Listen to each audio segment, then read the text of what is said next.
Welcome back to Sister Brunch with me, Fanshen Cox. And me, Anya Adams. We're so glad to be back and talking to you about Black Women Plus and the media and entertainment and arts. We're so excited for today's guest, y'all. Today we're talking to producer, director, and intimacy consultant, Ann James. Hi. Yeah. It's so good to be here. It's so great to have you. And guys, she has founded something called the Intimacy Coordinators of Color. For those of you that are in the industry, that is like nothing we've ever seen. So we're going to dig into that. But it's an organization that supports and promotes decolonized intimacy education and inclusive hiring practices in the entertainment industry. So we're going to delve into that, which I'm really excited about. Because I think there's some really relevant stuff happening. We were thinking about a good reference for what is an intimacy coordinator or consultant, because we just started to hear this terminology, unfortunately, and because you all have been doing this work for so long. But we've talked a lot about the show I May Destroy You, and we noticed that at the end they credit an intimacy consultant there. And if you're watching the show, it's very clear why that's especially important on that show. I'm guessing Ann's going to let us know it's pretty much important on every set. So we're looking forward to getting into that too. And she's all about making stage and screen safer places for people of color to practice their craft, which is why we're so glad to have you. Welcome to Sister Brunch. And let's get into it, sister. Okay, yes. Thank you. Yes. Ashe, sis. One of the things we like to really start with all of our guests is kind of your journey, you know, from little bitty Ann to where she is now. Can you just give us a quick kind of summary of how you got from where you were to where you are? Sure thing. I'm so glad you asked, and thank you for inviting me. Glad to have you. This is such a nice opportunity to just have a chat with some sister women and, you know, talk about this new field. I came to intimacy coordination and direction through some experiences that I had when I was in university. You know, I went to school in the 80s. And, you know, back then the relationships between professors and students were quite lax. Yeah. And so we had professors and students dating, which is a big no-no. And, you know, that was just kind of the climate that I had when I was a student. And also then the AIDS crisis hit, and it hit hard in my theater department. We had 54 drama majors, and in 18 months we lost 14. Holy shit. Wow. Yeah. So, wow. I mean, literally we were moving desks out of classrooms because they were empty, and we knew who used to sit there, and it was like traumatic. And so from that, this beautiful thing happened where, you know, as a young directing student, I was trying to find ways for people to connect to one another in scenes of intimacy. And back then, you know, people were really afraid to touch each other. Even just kind of like now. Yeah. Right. Mm-hmm. And It's funny how history repeats itself. And so I devised a system called the Circles of Intimacy, which allowed for basically a consent and boundaries practice around acting. And do you mind if I touch you here? Is this a place that is okay? And, you know, so I developed that then went on to the illustrious career that I have, and moved abroad for a few years, 10 actually. Lived in Sudan, lived in Amsterdam, lived in Shanghai. And through that, as a producer, worked on various shows and started to reincorporate this Circles of Intimacy. And when I got back to the States, Me Too had happened. Tarana Burke, you know, created this wonderful system that has kind of called people out on their misbehavior. And I started looking at information about intimacy direction, and I kept bumping into white woman after white woman after white woman, to be quite honest. And I thought, that's cool, that's great, but there's no representation for people who look like me. And when I dove into that inquiry and kind of was asking why, you know, well, we have this person and this person. And I said, but are they teaching? Are they in leadership positions and kept getting pushed back and pushed back. So I just said, okay, fine. I'll just start my own company. Yes. Yeah. And I didn't just do it out of a mushroom. I mean, I put out an inquiry on Facebook saying, hey, I'm an intimacy director. I'm looking at this new field that's kind of burgeoning. If you're a person of color and interested, just follow this Facebook page. And I got 400 likes and about 40 emails. Hi, I'm really interested in this field. I'm a person of color, but I don't really feel like getting the training from a white woman. Blah, blah, blah, blah, blah. Just honest responses. And it's not like the intimacy, to give them full credit, it's not like the intimacy directors and coordinators didn't realize that there was a problem. Right. But it seemed like the crest of the wave was happening, and we weren't being brought along on that in a leadership, front-facing kind of way. So, so I've developed a curriculum. We actually have a cohort now, and of about seven students. We're tiny, but we're mighty. I love it. Well, we should mention, too, that in addition to starting your company, you're also pursuing America's first simultaneous MFA Performance Pedagogy and doctoral degree in intimacy direction for people of color at Loyola Marymount. And I'm like, well, so when do you sleep, number one? And then number two, much gratitude for you really trailblazing in this way. Yeah. Thank you. I really think it's important to look at the training that is out there, which is, again, much props to the development of the industry. It's not like I'm throwing shade in any kind of way to the development. Sometimes I get blamed for that. Yeah. Because you started your own company. Okay. But yeah. Mm-hmm. But I'm not. And I just want to do it a different way. And so what this master's / doctoral, it turns out it's going to be probably through the education department, so an ED, will do is it will place intimacy work within an Afrocentric meter, so that the way we come to the material is not a westernized look at intimacy, but it actually is Afrocentric, which we all know is the OG. The OG yes. Intimacy and everything else. Yeah. Okay. This is Sister Brunch with Fanshen Cox and my girl, Anya Adams. Stay tuned for more of our conversation with intimacy consultant, producer, and educator Ann James.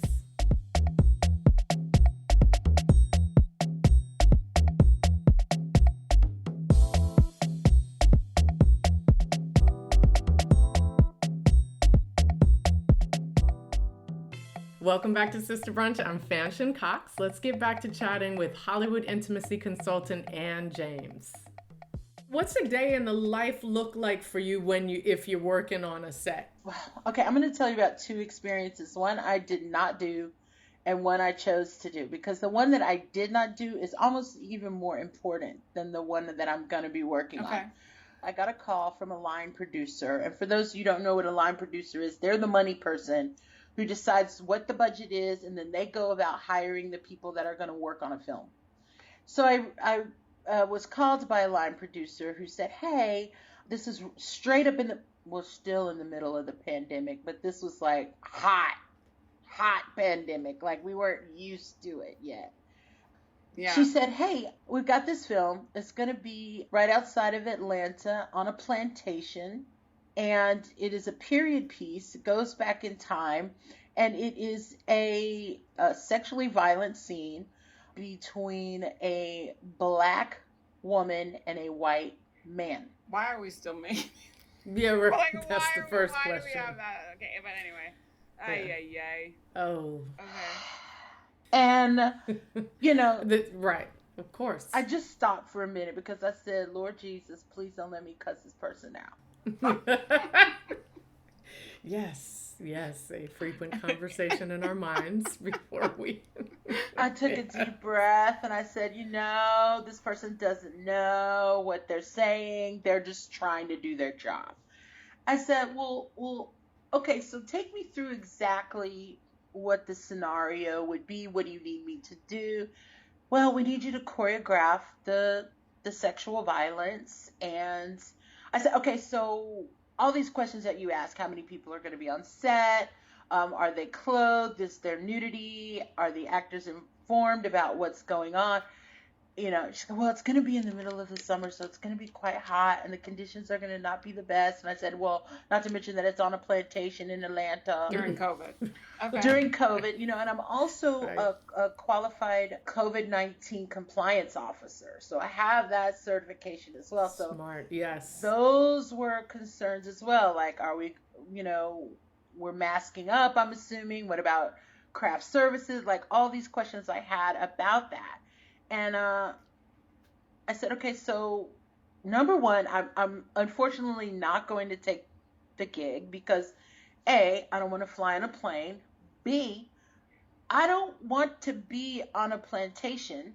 C, I don't think that this narrative is something we should be digging down into anymore. Right. We're good. We're solid. We've got that. We got it. We got it.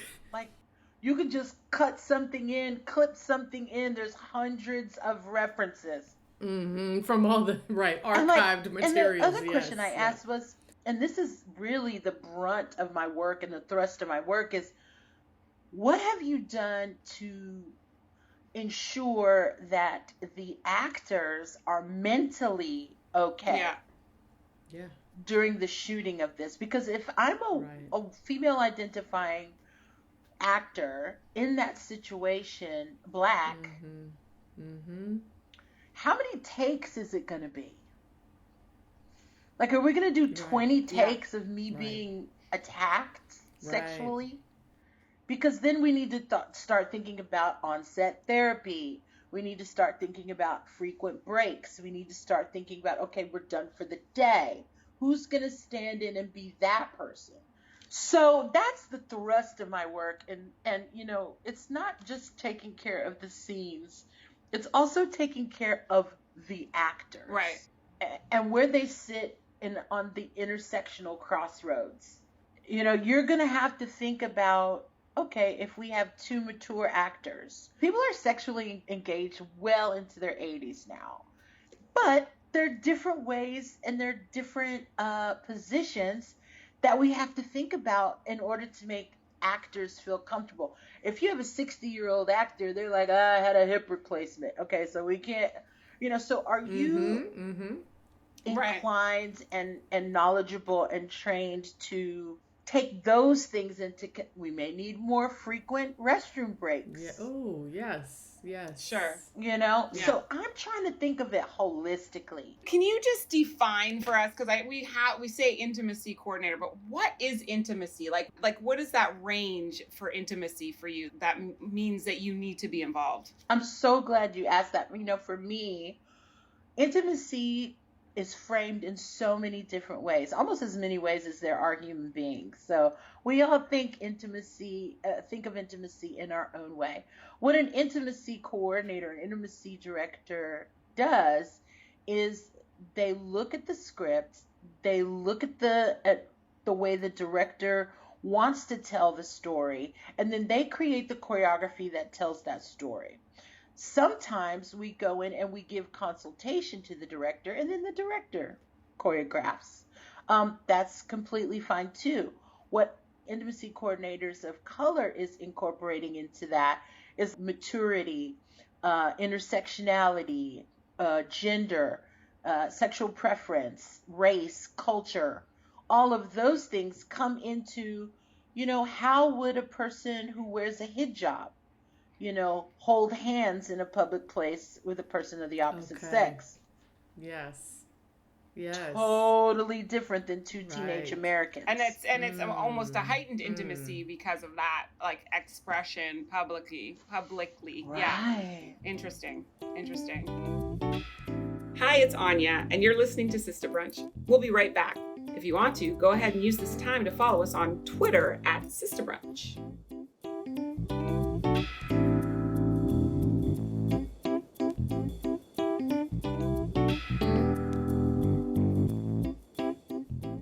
We're back We're talking about intimacy consultants with Ann James. And have you seen the Netflix film that's creating a lot of questions? We talked a little bit about this, and Anya, I'm sorry. I'm so on fire about it. Cuties. No, but I have followed that story since it came from France, because I remember just the horrible press that it got because of the marketing materials in this country. Right. And now because the marketing was totally different in Europe. Yeah. You know, they were pictured as little girls and little saucy little pepper girls, which I love. Yes. You know, girls at the height of girldom. Yes. You know, but when they got here, they were sexualized in some kind of way, whether their positioning or the photo that they took or whatever, it came to a completely different. And then people, how come we've had dance moms for like a generation? I know. Let's be clear. And all the pageants, pageantry, and what they put in the little hotsy out. This is Let's be clear. Their reaction is ridiculous. Right. Yeah. I mean, I'm so fired up about it because I really feel like this Black woman who's really trying to explore sexuality in young women, which we never see on television, we never see in movies, and it's not always like, oh, my first kiss with the guy behind it's not that, and especially if you're from another culture, you come from Ghana to whatever, Atlanta, you're trying to fit in the best you can, and what you see is this hypersexualization all around you. I mean, I personally think the movie it's quite hard to watch because it's showing us kind of what's happening. Yeah, we were talking about, because my father's Jamaican, and so you're whining as a little kid. Like that's, you grow up, and that's why I love your intersectional approach, right? Is that there are so many things to take into consideration. And to your point about anything from hand holding, like in defining what intimacy is, it's anything, it's maybe any physical touch at all, but within cultures, within identity groups, that means something so different. And so we need somebody there who's sensitive to that. And that's my concern generally. I think about, white folks certainly have a breadth of a whole lot of kind of information and experiences, but when you're on the margins, you see all of it and you experience all of it, right? You get access to the overrepresented culture as much as you do in your own body underrepresented, so you're more able to relay broader experiences. So I just think what you do is so important. These sets are going to be lucky to have you. Thank you. I think back to, I was an AD on Insecure, I think season 2, and we had a very explicit sex scene, and at that point we didn't have intimacy coordinators. Okay. They didn't have one on. I don't remember seeing one. I remember our director really directing the actors. And the actress being, seemingly very comfortable. The actress, I don't know about the actor. I think that's another thing people need to think about. It's like, maybe the woman is like hella comfortable being nude and walking around, but the guy is like, I don't, or the other woman or whatever. No, you're bringing up a great point. And the same reason why the question that I had for that line producer for that Atlanta gig is like, what about the white guy? Yeah. Yeah. Who's caring for him? Yeah. He's got to, I'm sure he isn't inclined to have this activity in his life. This is not normal for him either. We hope. Right. So who's going to reach out to him and check in with him about his breaks? Never crossed their mind. So you talked about this show that you said yes to. You want to tell us a little about that one? Or so what you can? I can't tell you too much about it, but it is a short film project by a ballet professional. Oh. So this is a story between an intersex individual and a person who identifies as male.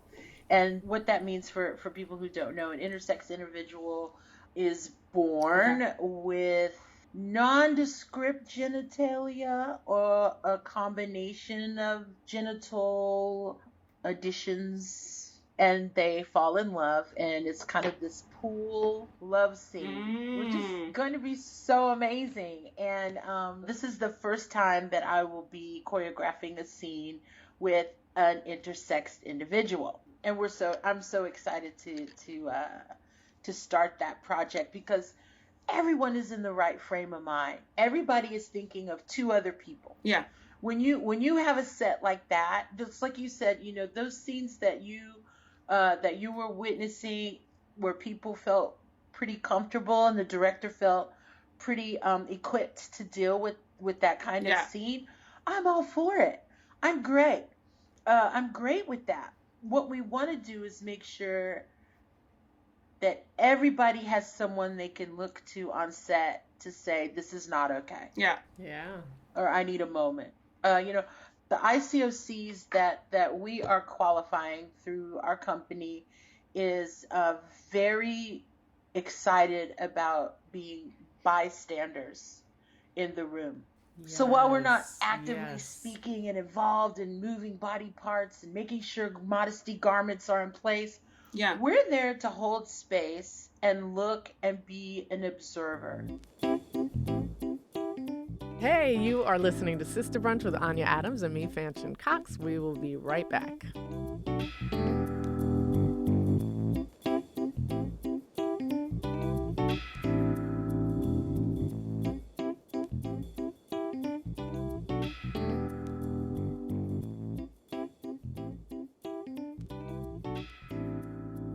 Now back to our interview. We don't have the sex police energy. We're not there to be like, no, you can't do that. You can't do that. You can't do that. We're there. Yes. And what about this? No, but what about this? I want to instill my students and the people who come through our program with that professional enthusiasm to get exactly what the director wants, or maybe more. So when you say no, is that no from the fact that you've spoken to both of the actors and really drilled down what they're comfortable with? Like, how do you know that's a yes or a no?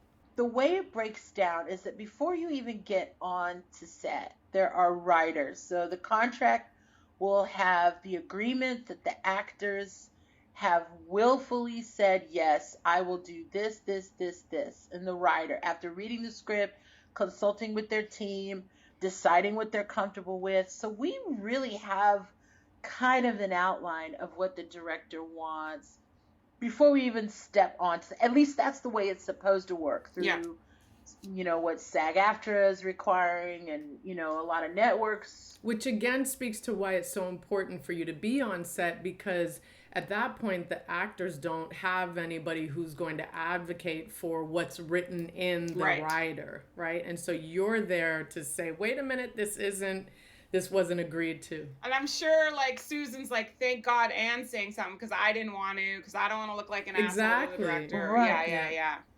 And I was going to say, to your point about your being on set, what I love about that is that I'm just realizing it's not only about the actors performing the scene, but it's about the crew as well, right? Yeah. So what if you have, back to that plantation, we want Black women to be working in crew, but they would be experiencing trauma in watching the scene play out in crew positions. So again, knowing you're there, I think would be really helpful. Really helpful. Yeah. You're absolutely right. It's a holistic, we're all in this together, and everybody's feelings need to be taken into account. And we can't get everyone 100%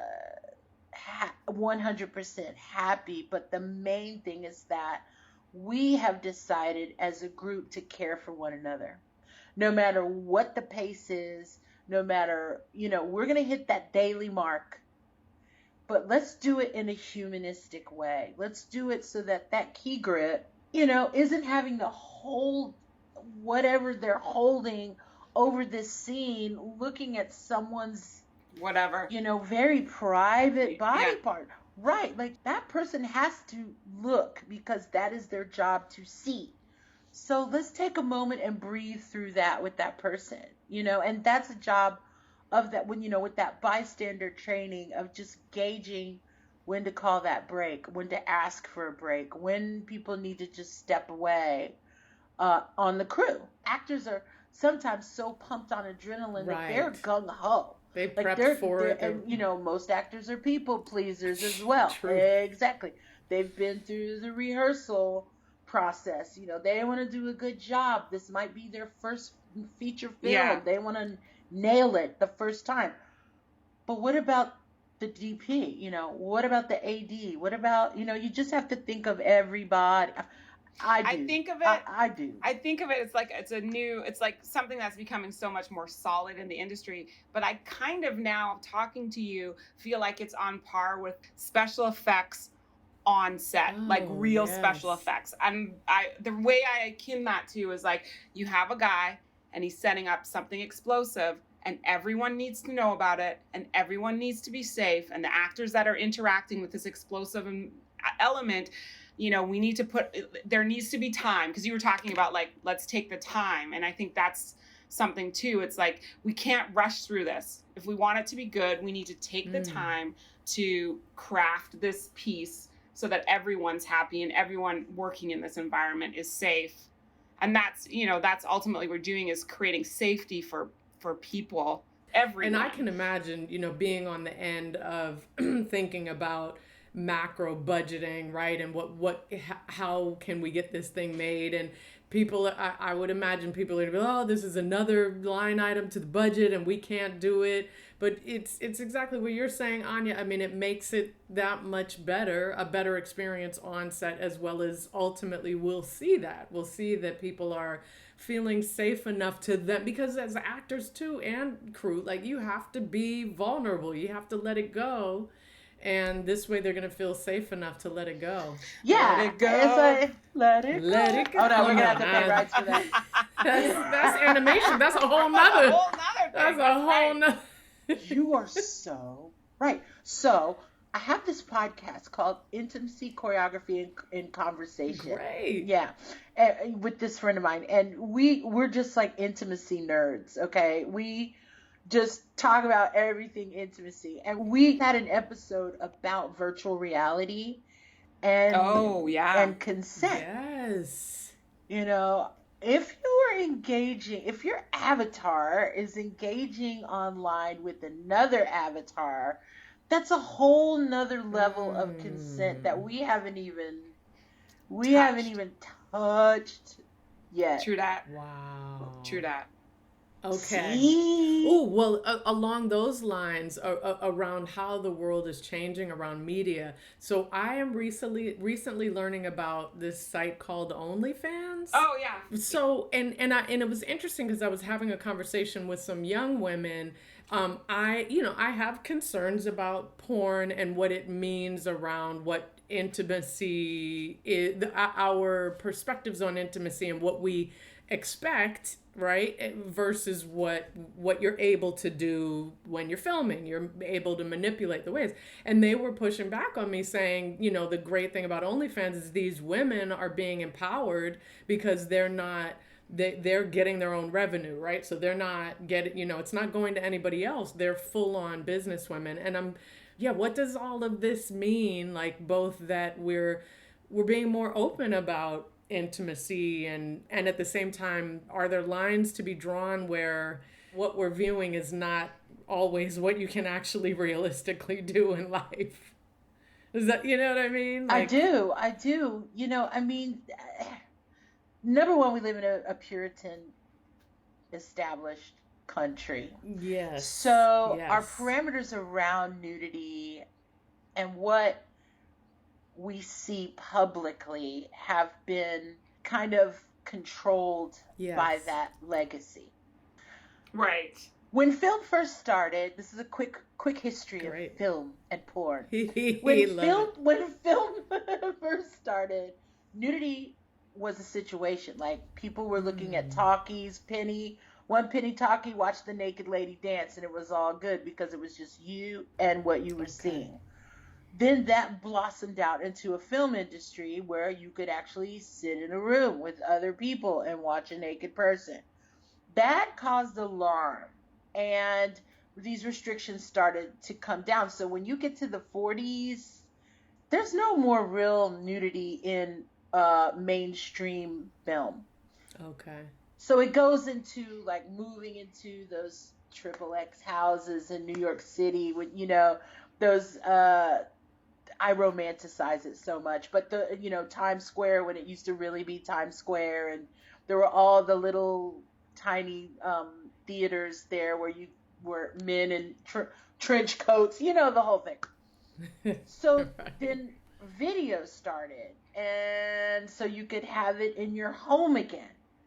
So it fluctuates back and forth. Is nudity okay? Is watching sex publicly okay? Isn't it more comfortable to watch it at home? But now we can monetize it.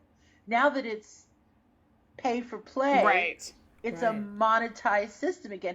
And look, there's gonna be a certain amount of trafficking, and that's a concern. Yes, right. A woman can say, "Oh yeah, I'm making my own money," but we really don't know. We just trust that she is a self-enterprise. Certainly some women are being, or some beings, human beings, are being trafficked through sites like OnlyFans, through Pornhub, through Elementary. So there is that percentage of danger that comes into it. It kind of kicks the joy and the freedom and the independence out of it a little bit. But for the most part, what I'll say is that OnlyFans, I believe, is a very empowering new way for people who identify as marginalized, who can't get on the traditional first rungs of entrepreneurship, are finding inroads into stacking their chips like everybody else gets to stack theirs. Before we say goodbye to you, I just want to ask, do I have to have like a very vibrant and varied sexual past to be an intimacy coordinator? Like, tell us a little bit about the training and like what's required of somebody coming in. Oh, thank you for that assumption. Because can we have some tips after this call? That's late night assistant right.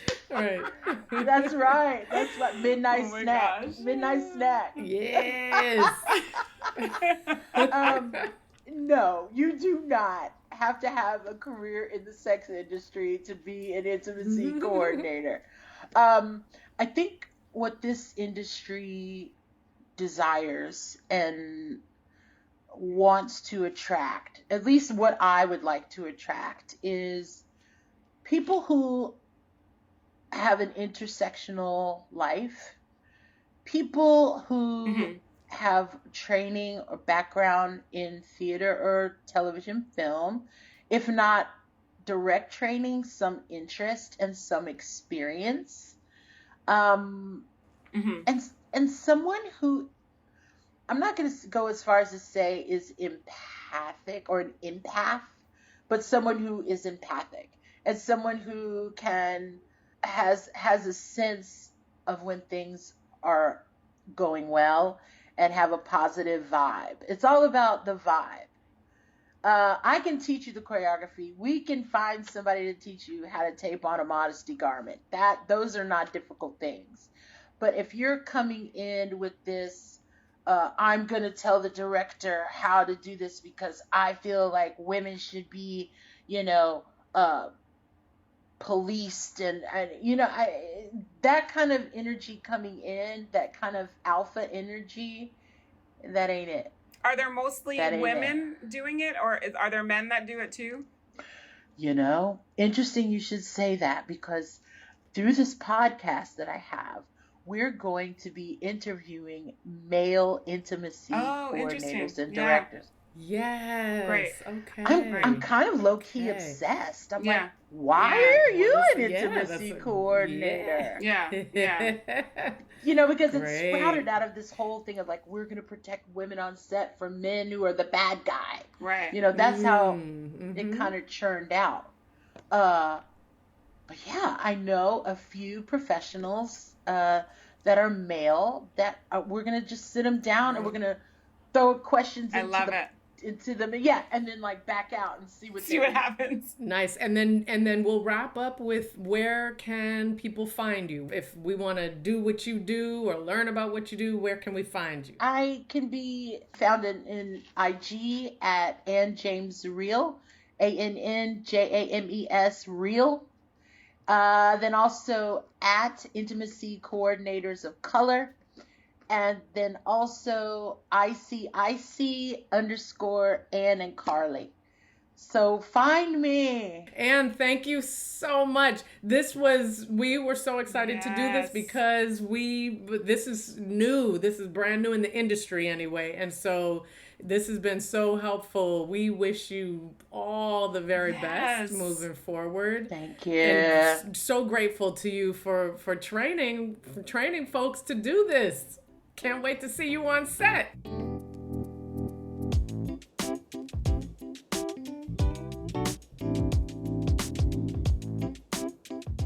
That was our conversation with Hollywood intimacy consultant, the fabulous Ann James. You can visit sisterbrunch.com to learn more about her work with intimacy coordinators of color. And thank you for listening to Sister Brunch with Fanshen Cox and me, Anya Adams. Don't forget to check us out on Twitter at Sister Brunch or on Facebook at facebook.com Sister Brunch Podcast. Don't forget to subscribe and rate and review our show wherever you get our podcasts. Our show producer is Brittany Turner, and our executive producer is Cristobal Encia Boade. Catch y'all later.